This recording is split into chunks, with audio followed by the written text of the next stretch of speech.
Welcome, everybody, to Drive Through Sports with Adam and Paul. Adam Freeman here, coming to you from Atlanta, Georgia.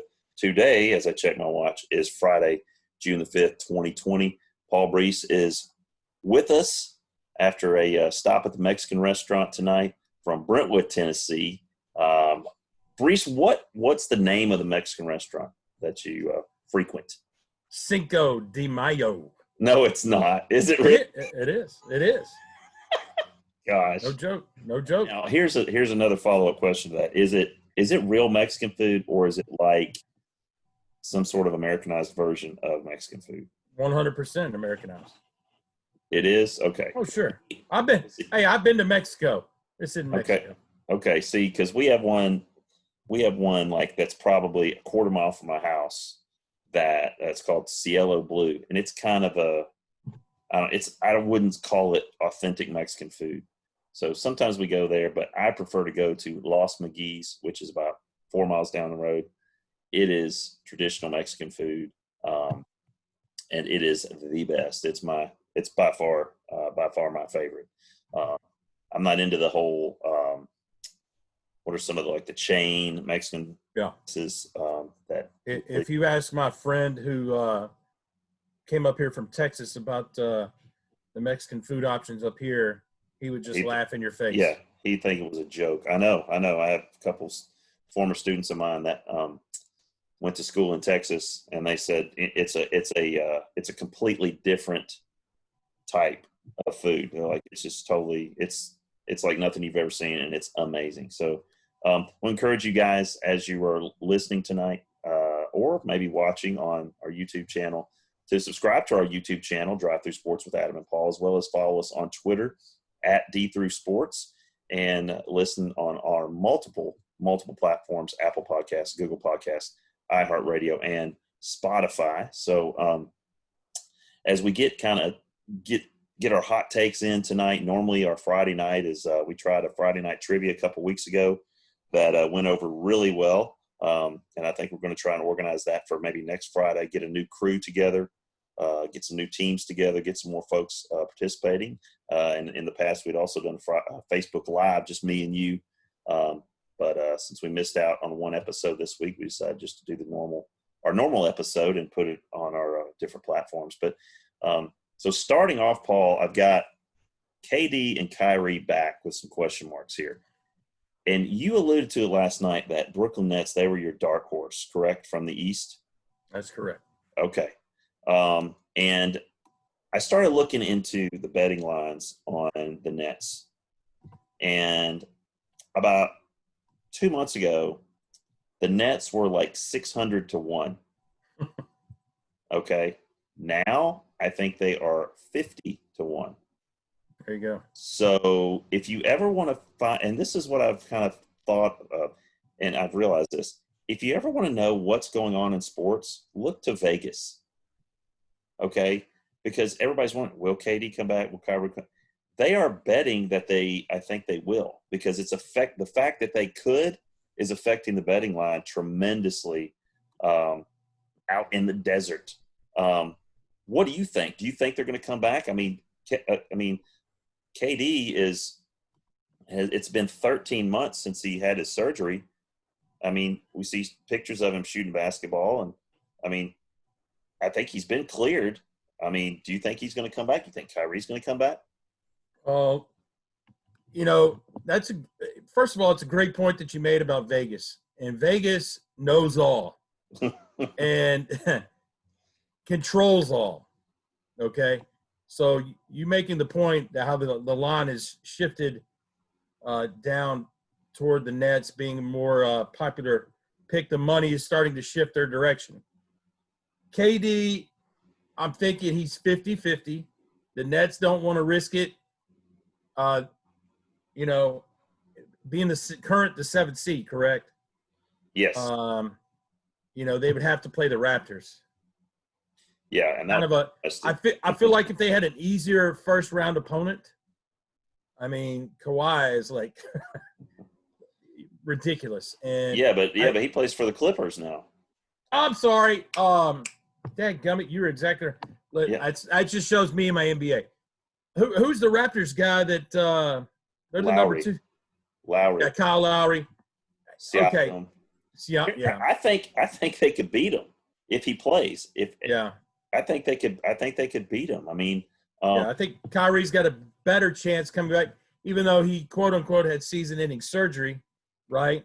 right. But he is definitely okay to play, I think. So Yeah, and here's another thing too. Like normally when you get a guy that's coming off injury, like KD is, and he's trying to get back into it in the middle of the season with guys that have been playing and they're all lathered up and they're in shape. If he were to come back July 31st, these guys yeah, he's basically in the same boat that these guys are on. He's been just yeah, working out like they've been working out pretty much. So you think back to the last game he played, the last series he played in, he was the best player on the floor. right. So you got the best player in the playoffs the last time he played, and he's got a potential to come back. I mean, if he comes back and Kyrie comes back, I mean, you could end up. I mean, I think they could win the East. They could beat Milwaukee. I think they would at least give them a game, give them a series. But they'd have to play the underdog role, basically because they've been playing without these two guys pretty much all year. I mean, Kyrie, he didn't play but about 15 or 20 games, I think. Yeah. I think that's a tremendous point you make, how everybody's kind of on the same even playing field concerning their conditioning right Yeah. now. Unless you were Yeah. Michael Jordan and had some secret gym set up where every all-star in the league was coming to play during this thing, as we saw in The Last Dance. But, you know what? I still got him as my sleeper, and that would be a huge coup for the NBA as far as the winners of this quote unquote tournament would be the Brooklyn Nets for sure. Oh yeah, I mean, think of the star power in that finals, you know, and the storylines of those finals. That would be pretty cool. I mean, I would watch it again, and I've told you this before. I typically don't watch the NBA until the finals or conference Right. finals, even, because to me it's just not.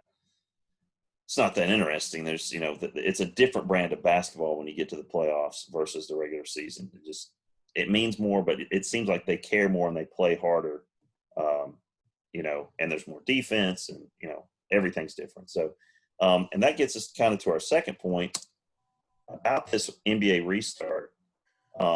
Today is June 5th, and they're talking about, reporting to camps at the end of the end of the month, ramping up training for like 3 weeks, traveling to Orlando, getting all settled, and then starting their practices, and then starting first games July 31st. That's 7 weeks from now. So here's my thing. They're planning on no fans, right? So you're going to be playing in Orlando, Disney Complex, or whatever, wherever that place is. So they're going to be sequestered in a resort, with their staff and their training staff and their coaches, and only going to this gym and playing and then practicing.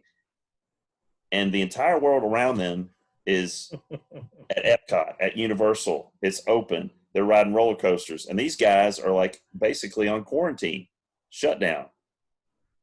For 3 months, they're going to do this. Now, I don't know about you, but they're going to be in a hotel, even if it's a 5-star resort, okay? What's the longest you ever stayed in one hotel or resort? Yeah, a week. Not beach house or condo. No. Yeah, a week. Probably a week. A week, right? And Yeah. honestly, like, you were probably ready to go, Yes. and sleep in your own bed. These guys, 3 months in a hotel. I mean, I don't know how they're going to react to that. And I almost think that they're going to, in 2 months, it could be totally different. I think we're going to have fans at these games. I really do, even if they're spaced out. I mean, we're having a graduation where we're going to have 600 people in a gym. Well, the gym seats 3,000, so we can do that because we'll be able to still social distance. I think they're going to be able to do – I mean, the place up the road from me, Lake Point Sports Complex, they're having basketball tournaments with people. Yeah. Okay? I mean, why can't the NBA do that? And I think they will down the road, we'll see. I think they're going to be fans for the games and for the playoff games as well. What do you think about that?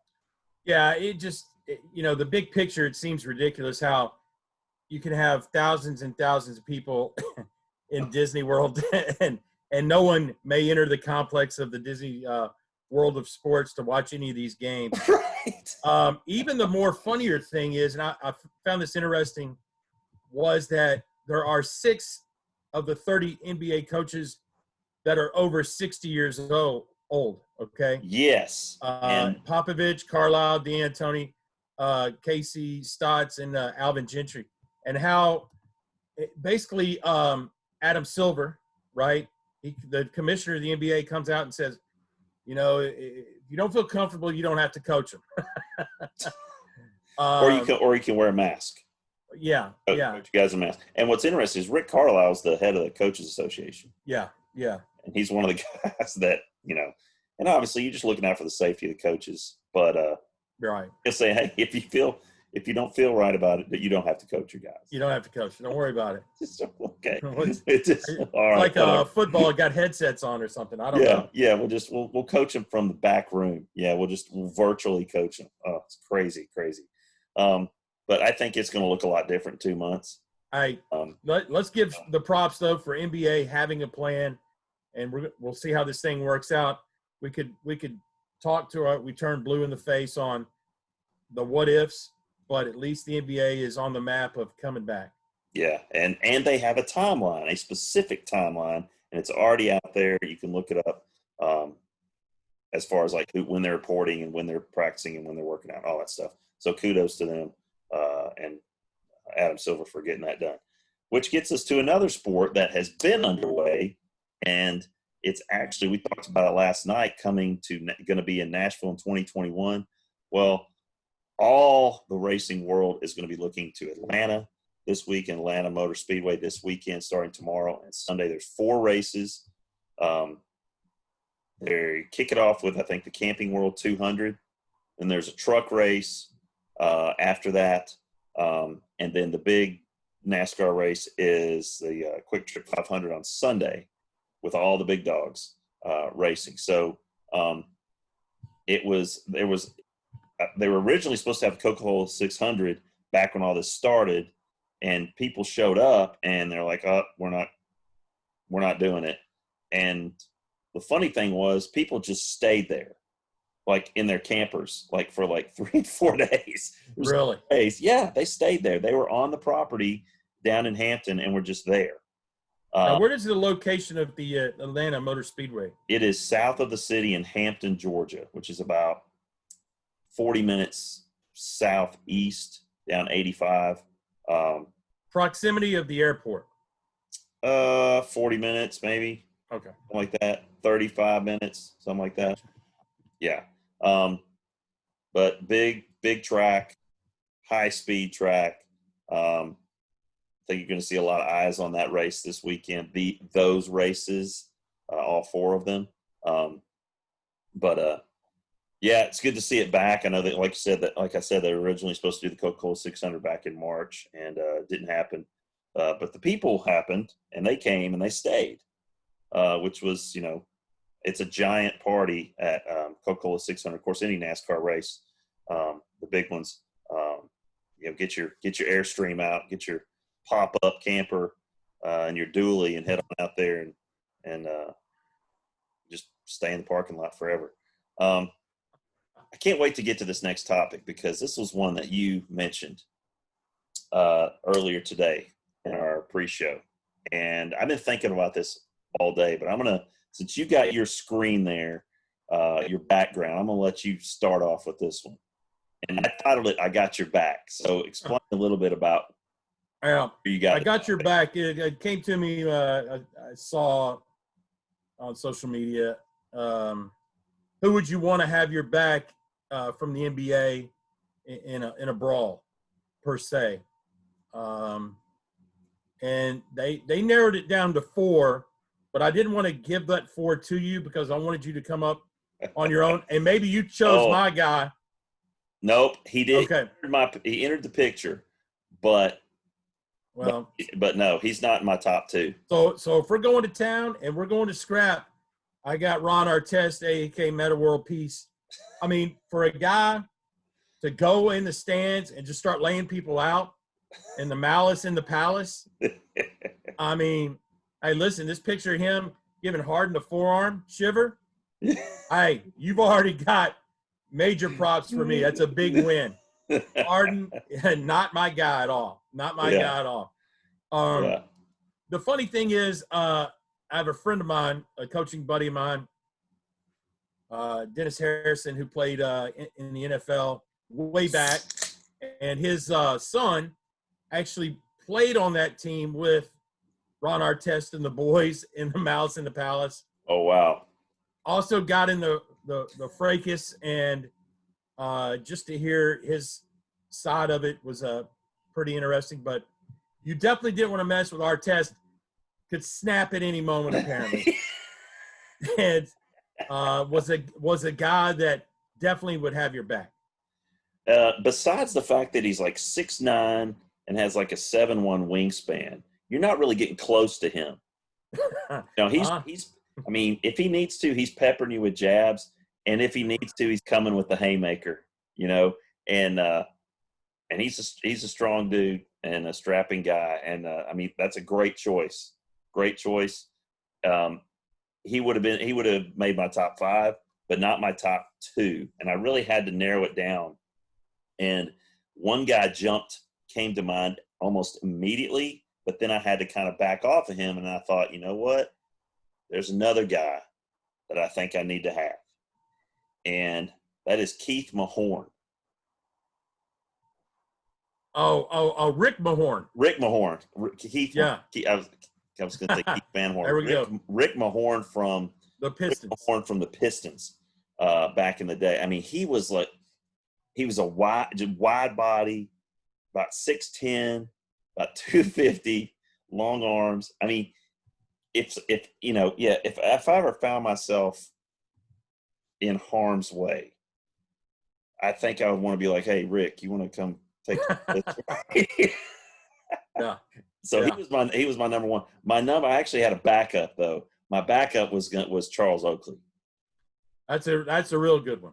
Yeah, Charles Oakley. Is a real Charles good Oakley. He just loved to fight. I'm pretty sure he still loves to fight. But even to the point that he was going to fight the Knicks owner. Yeah, Dolan in the crowd. In the crowd after he retired. Yeah. Yeah, that was recent. But didn't he get kicked out of banned from Madison Square Garden for that? Supposedly, yeah. Yeah. But yeah, Rick Mahorn is the guy that I would definitely want to have my back. So who were the four that they mentioned? Bad boy for life, Rick Mahorn. Bad boy, that's right. But it was Artest. Okay. It was Oakley. Okay.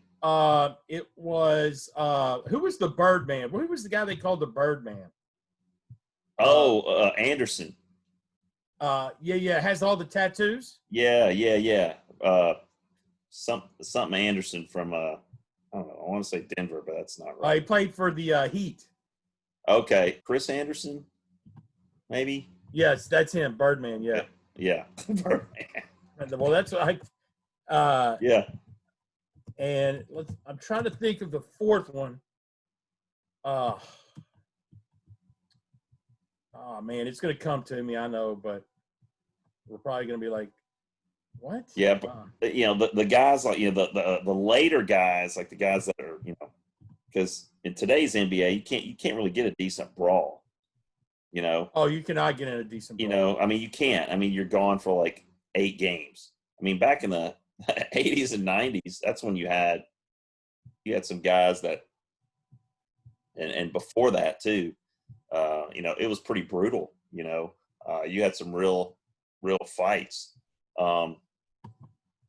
like people getting really injured fights. But yeah, I got to say yes, definitely Rick Mahorn would be my guy for sure. All right, so that gets us to something that I didn't envision. Oh, Adam, stop right there. Stop. What you got? Just came to me.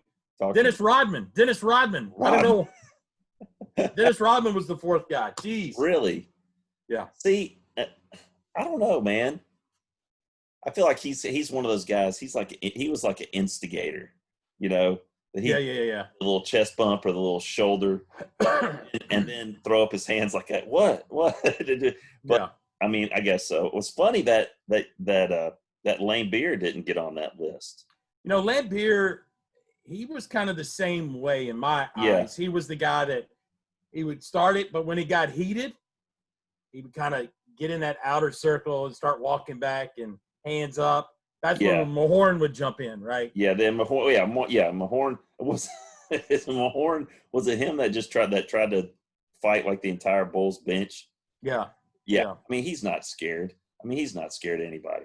That's what I love watching those old highlights, man. He would take people out coming in the lane and just be like, okay, get up and do something.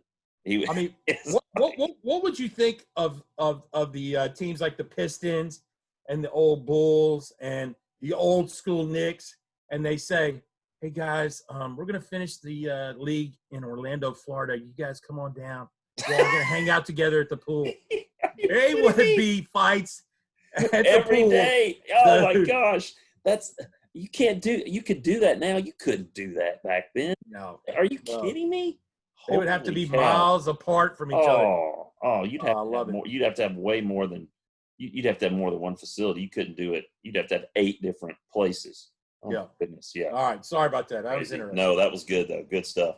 All right, so this next topic, Madden 2020. All right, so it got me thinking, and I got kind of fired up about this because Coach Doug's his success with the Vols and coaching them up to the national championship game, which I think is going to take place on Sunday on his Twitch channel.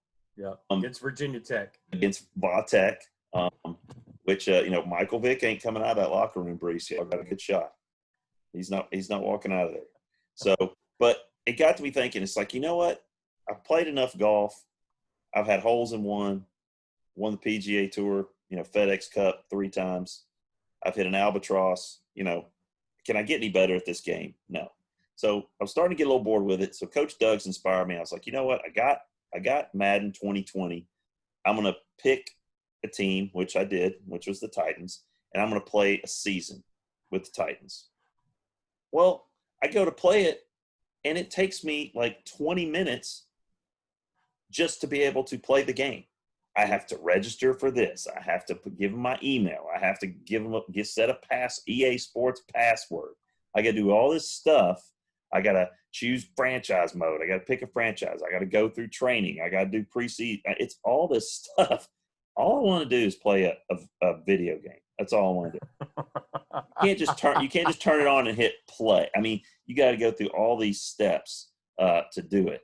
And then after I do all that stuff, I get pasted by the Browns 28-14 because I shouldn't have done this. I should have just played the entire game, but I chose just to play offense. So I let the computer play defense for me, and they couldn't stop anybody. They scored like on their first 4 drives. It was 28-0 before I could blink and get used to calling plays. Now I'm in trouble. So I think I'm going to do away with the whole CPU artificial defense, and I'm just going to run double safety blitz every time and see if you can score. Now, here's the challenge. What did you set your gameplay on? I don't even know how to set the gameplay. I don't even know where to go. That's the greatest thing. Back in the day, that's another thing. We could take the game, put it in, and we could play it no problem. And if we didn't know how to play it, we'd figure it out. We didn't have to read a 30-page instruction book and try to figure out the different things. But yeah, game is are way different, man. It's complex. Now, okay, call me an old school or whatever, but I mean, Bill Walsh College football. Give me some Bill Walsh College football on Sega. Yeah, I'll tear you up. but this, I mean, it's obviously graphics are great. All that stuff is great. I just got to get back in the swing of things and figure it out. But yeah, I don't even know how to adjust the gameplay. I don't even know. It could be on Pro Bowl level right now. I don't even know. I have no idea how to change it. I'll have to do research on it. Why do I need to do research on a video game, for crying out loud? It's a video game. It's a toy, okay? and I'm having to do research on it. It's crazy. Great. I was a little triggered with that because it took me so long. I wasted literally 20, 25 minutes trying to kick the ball off. And then when I go to kick the ball off, it's like a trigonometry problem trying to kick this ball. I'm like, what in the world? Why is it so different from NCAA 2014, which is the best game ever invented, just so you know. But anyway, I digress. All right, last topic of the night, the human interest side of our Friday night broadcast tonight. Which your favorite candy. Now, it could be your favorite candy growing up. It could be, if it was your favorite candy growing up, though, it's probably still your favorite candy. All right. So, Brees, talk to me. What's your favorite candy? Well, obviously, for my girlish figure, I can't just stay with one. I know favorite is supposed to be narrowed down to one. I'm going to go off the task, off the trail a little bit with a candy bar called a whatchamacallit. Oh yeah, whatchamacallits were the real deal now. Yeah. It's like a Nestle Crunch Bar on steroids. Correct. And then I would go with obviously. I found the whatchamacallits later on in life, around 18 years old. I'm sorry, is that later on in life? Not really. It's a long time ago. Yeah, that's a long time ago. But my favorite candy, peanut M&Ms. Oh yeah, I can't tell you how many bags of peanut M&Ms I've eaten in my lifetime from concession stands at high school games.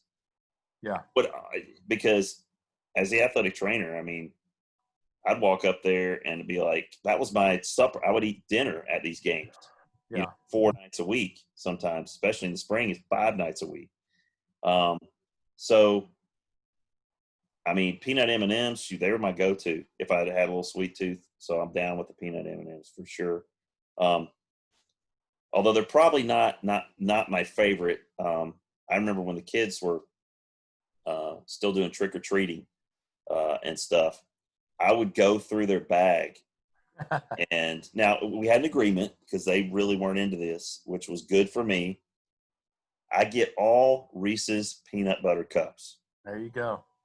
Listen, they make one that is like a pound. Have you seen this?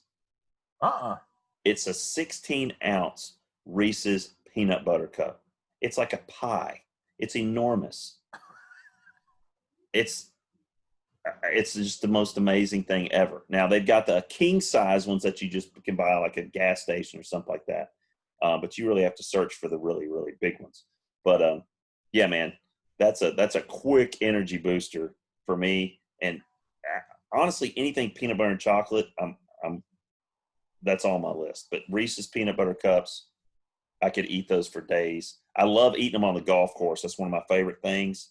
Throw a couple of them in the bag. The only problem is you really need a cooler to keep them cool because they melt and then they just turn into a river of chocolate when you open it, and you got to search for the peanut butter. But Reese's peanut butter cups. So we could go a long way with some Reese's peanut butter cups and a couple of whatchamacallits. That would definitely get us through 18 holes golf for sure. Speaking of, playing again on Monday. Oh, here we go.